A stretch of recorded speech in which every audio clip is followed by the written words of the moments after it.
We're back together. Oh yeah, reunited and it feels so good. We're doing Mackenzie Roark, aka Mackenzie Roark in the Hot Pants. She's out of Richmond, Virginia, again. Just a hotbed of talent out there. She is plugged into the country music scene out there, which Alex tells me is thriving. And he's also told you that, I think, on the last episode of the podcast. Yeah, I'm Team Richmond. Nice. For sure. Yeah, a lot of great music coming out of there, but Mackenzie's stuff is just amazing. In November of 2022, she released an album called Rollin' High, Feelin' Low, and Alex and I just spent some time listening to that one. Alex, I've heard it a few thoughts? times. I mean, at this point, the last time I did I ran sound for a country show, I was playing a lot of Mackenzie Roark and people were vibing out there. Nice. Yeah, and my boss was trying to control what kind of country I played, and I'm like, no, dog, I got this. I know country. I know what's up. I know how to pick music that isn't just the same thing everybody's heard over and over. And that's kind of what I like. I said that last week or the week before, I can't remember. But I said that one of the last episodes about Richmond. It's like, I like hearing a genre evolve and not just completely stay in place. But I do think that the good thing about Mackenzie is, you know, she kind of meets everybody in the middle, or at least meets the country scene in the middle.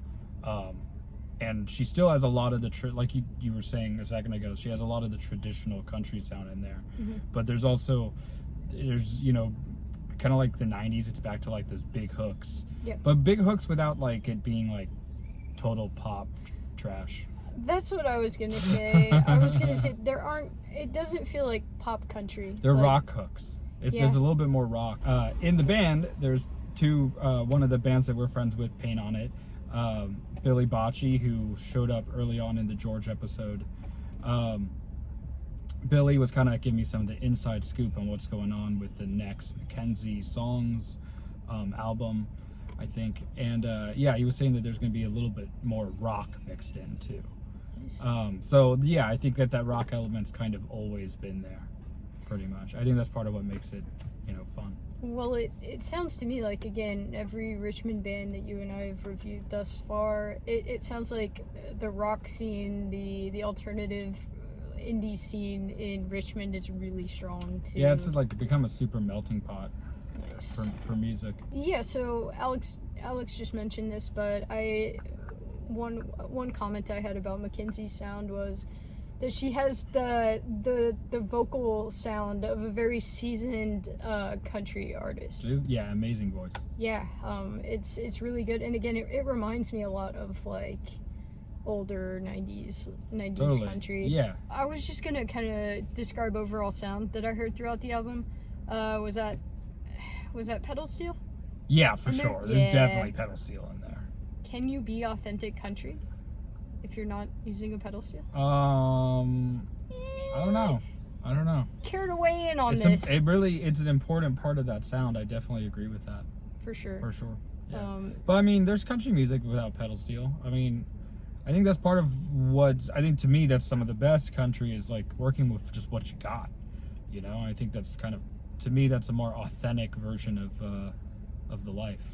You know, and if your band's built to a point that you can afford the pedal steel player, you got, you know, somebody like a Billy Bocce or somebody who can just pick it up and be good at it. That's also amazing. I like the chord progressions in the tracks.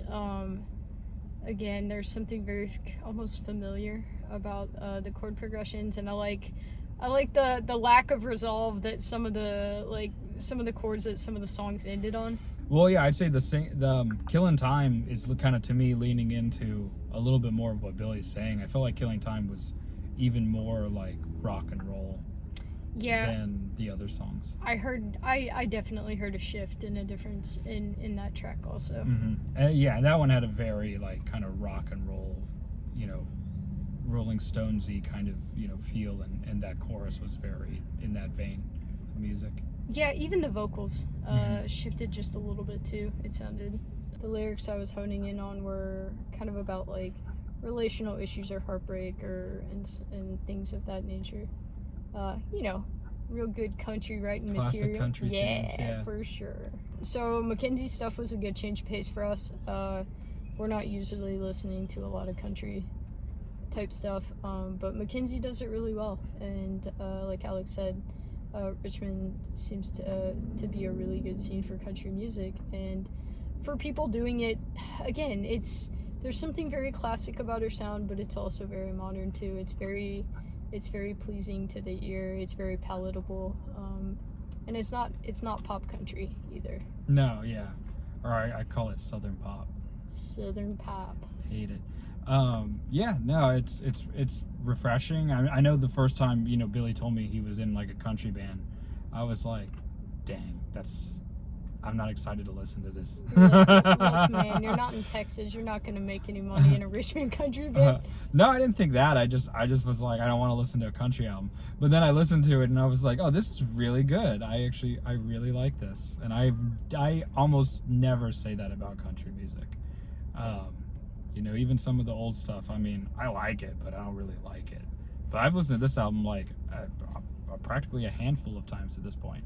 So yeah, I mean, it's a really, really good album, very accessible, again, without, you know, compromising its integrity.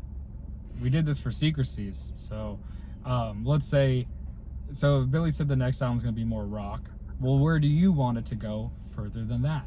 Ooh.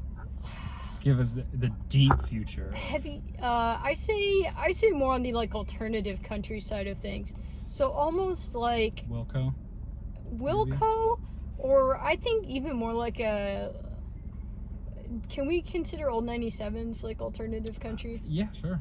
Okay, Old I think 97s. because they've got a lot of really good rock heavy Maybe sounds. like Dr. Dog a little bit. Oh. Kind of leaning in on the rock aspect. But Yes, still not old losing 97s, Dr. Dog. the folk. Yeah. I think that would be sweet, and I think they would be able to pull that off seamlessly. The musicianship in the song sounded really tight too. Like Yeah. you can tell that these guys and gal have a really good working relationship, and it seems like they play really well together. But go check out Mackenzie on Bandcamp. Go check out her on all the streamers. I guess there was a competition for Floyd Fest. It's for Floyd Fest on the Rise, and Mackenzie and the Hot Pants won. And then they got like a really hefty gift certificate to Peluso Microphones, which is a handmade microphone company that just does a lot of replicas of classic microphones, and they sound just as good. So yeah, I mean, that's, you know, they're doing great, and there's a lot of great things I think coming out of that band, and they've got a lot of great opportunities right now. And I'm excited to see what they're going to do with their music going forward, especially with now that they have these really nice microphones and stuff. All right, check out Mr. Igloo on all platforms, Bandcamp merchandise. We're actually talking about making more merch and designs and stuff today. Yeah. So we should kind of have some idea of that soon. This is actually, we got about, after this episode, we have, I think, 2 more episodes, and then we're going to be taking a break for the winter time. But we're going to be banking a lot more episodes, so that way there's a lot more of us just together going forward. Other plans include maybe going out to some shows. Yeah. And hopefully giving more show reviews, more interviews with local bands on the horizon, and yeah, just a lot of fun stuff, maybe more structure. Yeah, and I know there's some bands that we either did do or didn't get to do that have broken up or moved on since, so we definitely want to get to those people's shows and talk to them about that. Oh, definitely. Talking to you, Mandy. But no, there's some other bands too that we want to get to, and maybe we take this pod on the road. Maybe we go to Richmond and interview some bands over in Richmond. I don't know. New York. I'll do that. Yeah, we'll have Max keeping you company in the meantime. No Igloo shows to update you on at the moment. Working on getting some booked for next year. Really just chilling out for the rest of, for at least the end of this year, and just recording heavy. They're heavy in the recording process right now. And we will have a song out around Christmas time. It's a Christmas song, and it's or at least the closest you're gonna get to a Christmas song for Mr. Igloo. But it is gonna be our official Christmas song, and Sam will pop in on there too. I'm itching to maybe to some stretch these vocal muscles. maybe some other people, you know. I can already say now that Billy Bocce will pop up on the album at some point, or points. Ooh, I can say 1 point right now for sure. So yeah, that's the general update. Go check out Mackenzie's stuff on Bandcamp and Spotify. Yeah, support local bands and local artists, and go to shows. Even if you're not local to their area. Yeah, it doesn't really matter if Support it's, smaller artists. you know, your local scene is super important, and you should never ignore that. But at the same time, you know, we should all branch out and try and you know, do different things with different people all over the place, and I think that strengthens your local scene a lot more too. Most definitely. Yeah. Stay frosty.